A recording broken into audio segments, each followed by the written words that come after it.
Bienvenidos. El Hot Topic de hoy lo llamaremos Hipertensión en el 2018, una talla única. Mi nombre es Miguel Contreras, soy médico internista. Y antes de continuar, quería invitarlos nuevamente a suscribirse a nuestro canal de YouTube, El Traductor Médico, y a nuestras redes sociales, tanto el Twitter como el Instagram, como la página de Facebook. Y una reflexión inicial. Cuando se establecen las nuevas guías del Colegio Americano del Corazón y de la Asociación Americana del Corazón sobre presión arterial, establecemos unas pautas para todos nuestros pacientes, una misma pauta para todos los pacientes, ignorando la diversidad de ellos.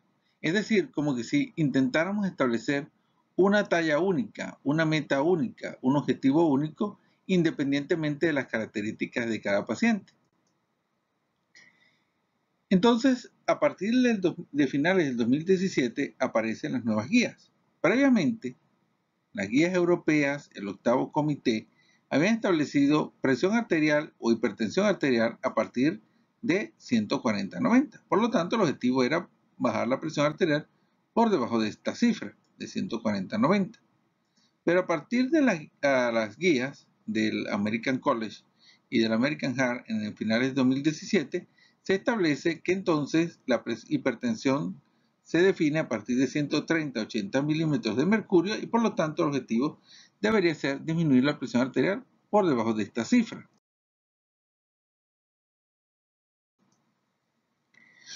El estudio SPRING, un estudio sobre hipertensión arterial, es el estudio con más peso en las nuevas guías y es el que en realidad probablemente haya determinado el nuevo objetivo para la presión arterial o para determinar que un paciente es hipertenso.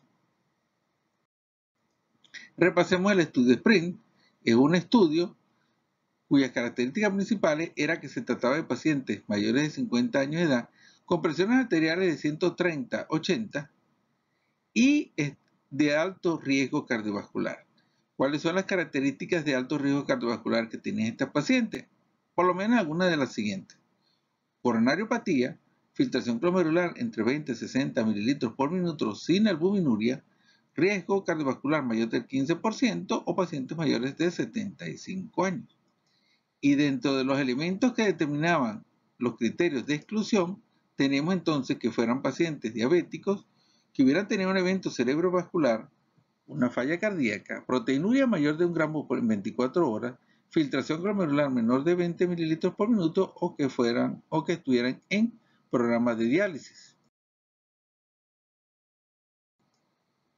Entonces, ¿cuáles son los criterios? Esencialmente, las características de los pacientes que entraron al estudio SPRING, pacientes mayores de 50 años con alto riesgo cardiovascular que no fueran diabéticos o no hubieran tenido un evento cerebrovascular. Ahora bien, ¿cuántos pacientes en realidad llenan las características del estudio SPRING para definir entonces que todos nuestros pacientes deben ser sometidos a esta estrategia de tratamiento médico? En realidad, los pacientes que cubren los criterios del estudio SPRING son pacientes, a lo sumo llegarán a un 20 a un 30% de la población norteamericana y siguiendo las estrategias del estudio SPRING, a estos pacientes es a los cuales deberían ser sometidos a un tratamiento intensivo, llevarlos por debajo de 130/80. Pero y también debemos tomar en cuenta que los pacientes que no cumplen los criterios del estudio SPRING llevan o son aproximadamente el 70 al 80% de la población norteamericana y según esto entonces a estos pacientes que no llenan los criterios del estudio SPRING, por lo tanto no deberíamos utilizar la estrategia de menos de 130/80 sino probablemente una estrategia menor de 140/90. Es decir, que solamente aplicaríamos la estrategia a los pacientes que llenaban los criterios del estudio SPRINT. Vemos aquí una parodia sobre la decisión de las guías americanas y su repercusión para la población médica. Es decir, debemos entonces nosotros seguir estas guías de una forma irreflexiva y publicarlas para todos nuestros pacientes independientemente de los conocimientos ya previamente adquiridos. Del mismo estudio SPRING, vamos a ver este subanálisis presentado en enero de este año, en el Journal del Colegio Americano del Corazón y habla sobre el impacto del riesgo cardiovascular en el beneficio o en el daño del tratamiento intensivo de la presión arterial. Es decir, entonces, ¿cuál es el elemento o cuál es el efecto del riesgo cardiovascular en el tratamiento de los pacientes hipertensos? Antes que nada, entonces debemos definir tres elementos fundamentales. Debemos recordar lo que es el NNT, que determina beneficio. El NNT es el número necesario para tratar y es el número de pacientes que deberían recibir un tratamiento para que uno de ellos se beneficie. Es decir, que si un tratamiento es muy bueno, que si una estrategia farmacológica es muy buena, entonces yo tendría un NNT muy bajo, porque es tan potente, tan efectivo el esquema terapéutico o la estrategia farmacológica, que en realidad con pocos pacientes logro demostrar beneficio. Es decir, que mientras menor sea el NNT, mayor será el beneficio. El NNT entonces determina beneficio. En cambio, en cuanto al riesgo, el riesgo es determinado por el NNH, que es el número necesario para hacer daño. Y es el número de pacientes que deberían recibir un tratamiento no para que se beneficie, sino para que uno de ellos presente una complicación. Y de ello entonces tenemos que mientras más alto tenga un paciente un NNH, menor riesgo tendrá. Es decir, que yo necesitaría tratar muchísimos pacientes para que se produzca una complicación. Mientras más alto sea el NNH, menor problema tendremos con la estrategia, menor riesgo. El otro elemento que debemos tomar en cuenta es la razón beneficio-riesgo. Y debemos tener en cuenta lo siguiente. Si una estrategia farmacológica o terapéutica es adecuada, va a tener una razón mayor de 1. ¿Por qué? Porque el beneficio es mayor que el riesgo. Entonces, si nosotros encontramos que una estrategia tiene una razón beneficio-riesgo mayor de 1, es porque el beneficio es mayor del riesgo. Entonces, es una estrategia adecuada. Y si la estrategia, y diremos que una estrategia es inadecuada si la razón es menor de 1, es decir, que el beneficio es menor que el riesgo.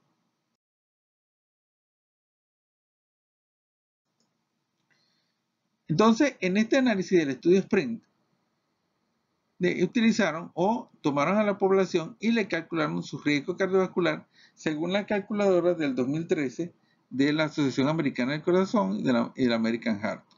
Entonces tenemos que tanto para el beneficio, que es el NNT, como para el riesgo, se dividieron los pacientes en 4 cuartiles de riesgo cardiovascular. Dentro de ellos, entonces, el primer cuartil es el que son los pacientes que tienen menor riesgo cardiovascular, menor de 11.5%, y el cuarto cuartil son los pacientes que tienen el mayor riesgo cardiovascular, es decir, mayor de 28.9%. Entonces, a todos los pacientes que le habíamos calculado el NNT, entonces nosotros lo vamos a dividir en cuartiles, en 4 cuartiles. El menor cuartil, el primer cuartil, son los pacientes de menor riesgo y el cuarto cuartil son los pacientes con mayor riesgo. De la misma manera, en cuanto al NNH, entonces todos los pacientes a los cuales le habíamos calculado el NNH lo dividimos en 4 cuartiles. Y nuevamente, el primer cuartil, menor de 11.5%, son los pacientes que tienen el menor riesgo y el cuarto cuartil son los pacientes que tienen el mayor riesgo. Entonces, tanto para el NNT como para el NNH, los dividimos a todos nuestros pacientes en 4 cuartiles. El menor riesgo, el mayor riesgo. Entonces veamos acá. En cuanto al beneficio, al NNT, vemos que del primer cuartil al cuarto cuartil, tenemos que el NNT pasó de 91 para los pacientes con el menor riesgo, pasó a 38 para los pacientes con mayor riesgo. Es decir, que los pacientes con mayor riesgo, que tenían mayor riesgo cardiovascular, se beneficiaron mucho más de la estrategia terapéutica del tratamiento intensivo, bajando el NNT de 91 a 38. Ya dijimos anteriormente, mientras menos NNT, mayor beneficio. En cuanto al riesgo, tenemos que del primer cuartil con menor riesgo al cuarto cuartil, el NNH pasó de 62 a 250, es decir, que aumentó de 62 a 250.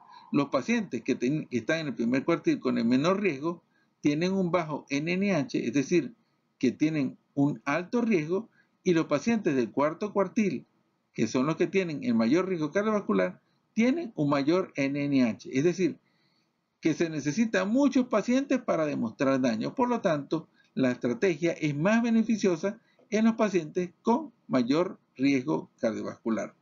Entonces, resumiendo, los pacientes del cuarto cuartil, los de mayor riesgo cardiovascular, tienen menor NNT, es decir, hay mayor beneficio, y tienen mayor NNH, es decir, que tienen menor riesgo.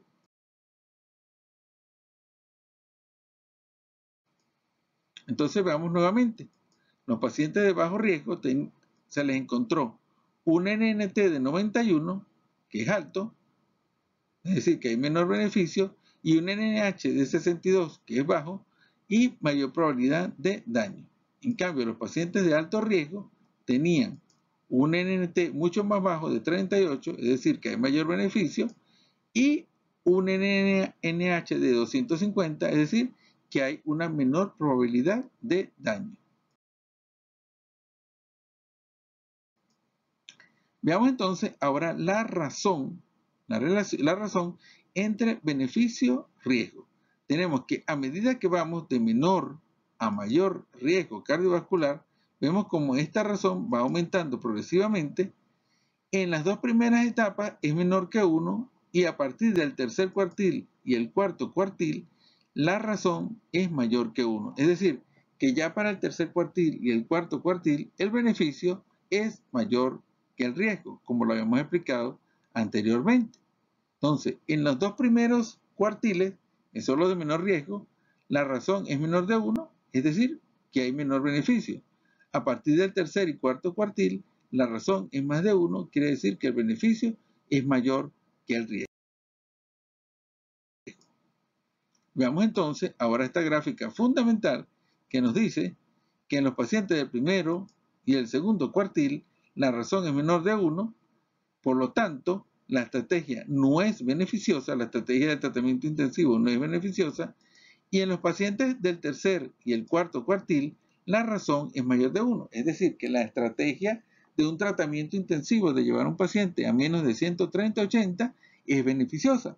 Por lo tanto, para los dos primeros grupos de pacientes con el menor riesgo cardiovascular, nuestra estrategia debería ser llevar la presión sistólica a menos de 140, no a menos de 130. Y para los pacientes con el mayor riesgo cardiovascular del tercer y cuarto cuartil, la estrategia debería ser bajar la presión arterial por debajo de 130. Es decir, la estrategia del tratamiento intensivo es beneficiosa esencialmente en los pacientes con el mayor riesgo cardiovascular.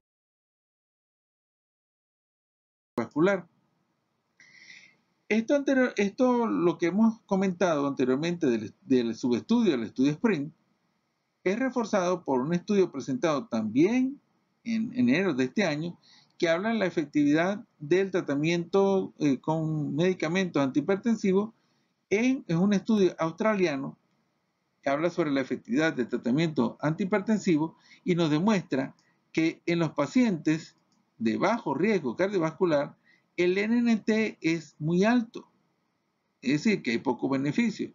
Y en los pacientes de alto riesgo cardiovascular, el NNT es mucho más bajo. Vean ustedes, 45 versus 213.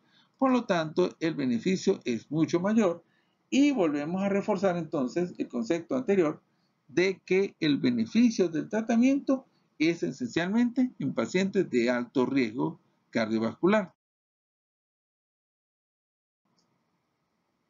Y entonces podríamos plantear lo siguiente, unas nuevas metas. Podemos plantear entonces que si tenemos un paciente de bajo riesgo cardiovascular, llevar su presión arterial a menos de 140, y si tenemos un paciente de alto riesgo cardiovascular, bajar su presión arterial sistólica a menos de 130 milímetros de mercurio. Ese sería nuestro primer análisis. La conclusión entonces de todo ello es que un tratamiento intensivo produce más daño que beneficio en pacientes con bajo riesgo cardiovascular y que el tratamiento intensivo produce mayor beneficio que riesgo en pacientes con alto riesgo cardiovascular. Veamos entonces ahora el segundo estudio. El segundo estudio es publicado también en febrero de este año y es una continuación del estudio de los trialistas. Vean entonces acá que es cuál es el efecto de la estrategia de manejar riesgo cardiovascular versus la presión arterial per se en los pacientes hipertensos. Es decir, ¿qué es más efectivo? ¿Manejar riesgo cardiovascular o simplemente limitarnos a mirar las cifras de presión arterial? Como dije anteriormente, este es un estudio, una finalización del estudio de los trialistas. Los trialistas es un grupo que se dedicó a revisar todo lo que había en cuanto a beneficio de la evaluación del riesgo cardiovascular en el manejo de los parámetros. Hace muchos años lo hicieron con el colesterol y vemos actualmente que lo están haciendo con la presión arterial. Es decir, ¿cuál es el beneficio de ir mucho más allá que la presión arterial? Es decir, evaluar esencialmente el riesgo cardiovascular en conjunto, como nos ha enseñado con otros parámetros. Veamos acá la gráfica fundamental del estudio de los trialistas ya publicado. La gráfica tiene tres elementos. En primer lugar, la reducción de la presión arterial. Y vemos entonces que en el sentido de la flecha va de menor reducción a mayor reducción de la presión arterial, desde una reducción de 4 milímetros de mercurio hasta una reducción de 16 milímetros de mercurio. Eso por un lado. El otro eje está dado por el riesgo cardiovascular, mayor riesgo cardiovascular. Y vemos entonces que va desde, en el sentido de la flecha, desde un menor riesgo cardiovascular hasta un mayor riesgo cardiovascular.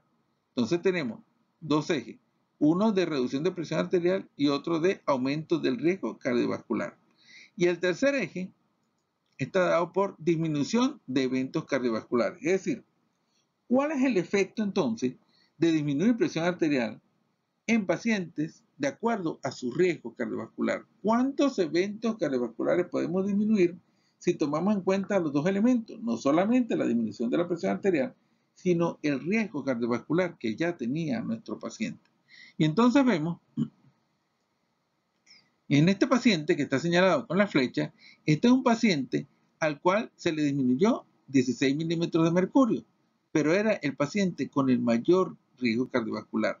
Y vemos que ese paciente, con una disminución de 16 milímetros de mercurio, se logra una disminución de 3 veces más eventos cardiovasculares que el otro paciente que también se le disminuyeron los 16 milímetros de mercurio, pero era el que tenía el menor riesgo cardiovascular.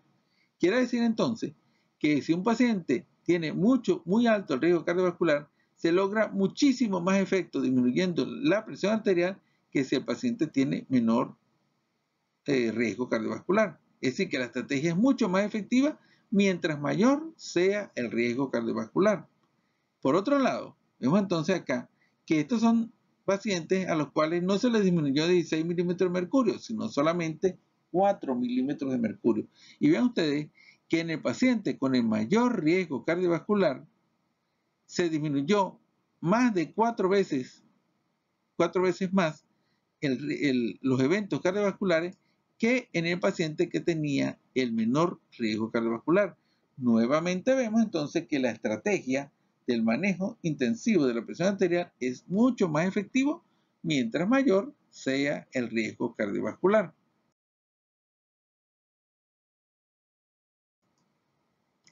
Veamos entonces de este estudio de los trialistas, vamos a ver lo que se llama el área bajo la curva. Mientras mayor sea el área bajo la curva, mayor será la efectividad del tratamiento.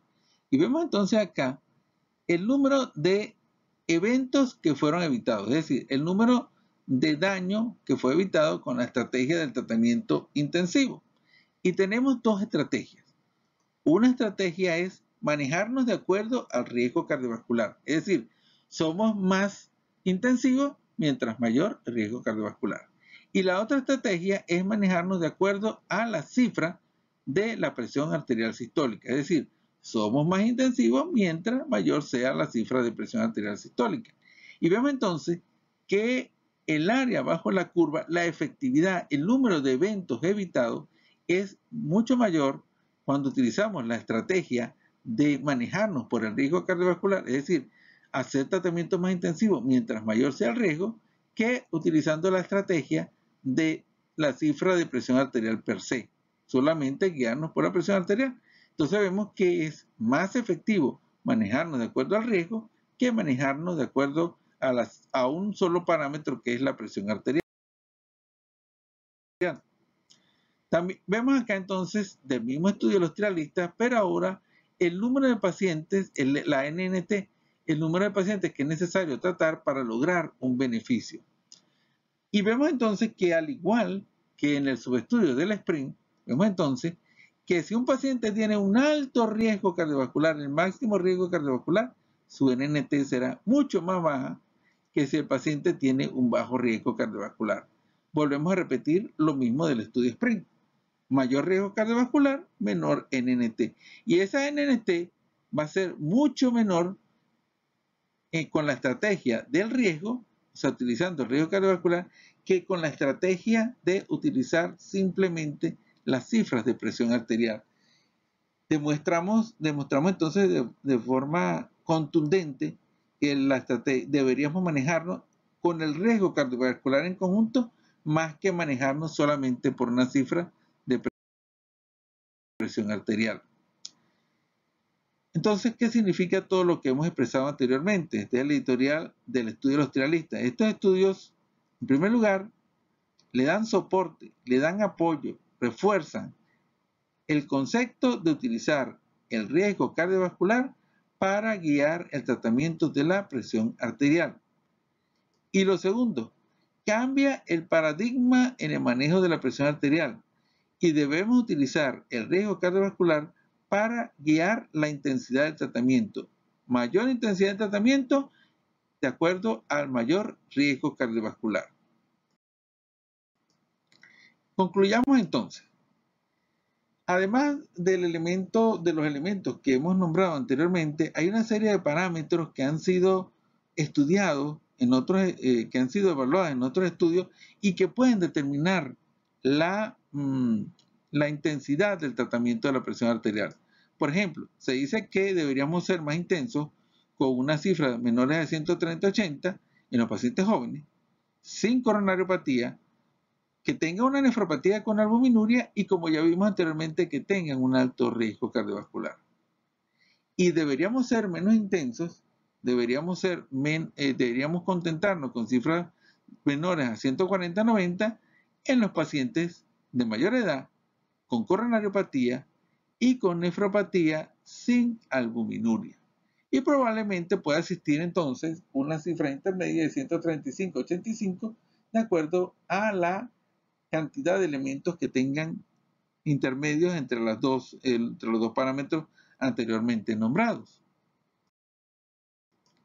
Finalizamos entonces con el siguiente elemento, la siguiente reflexión. Ya previamente se había determinado hace unos años la necesidad de utilizar el riesgo cardiovascular para el manejo del colesterol. Es decir, que las metas de colesterol no dependen del colesterol solo. Las metas de colesterol dependen del riesgo cardiovascular del paciente. Eso ya se había definido hace unos años.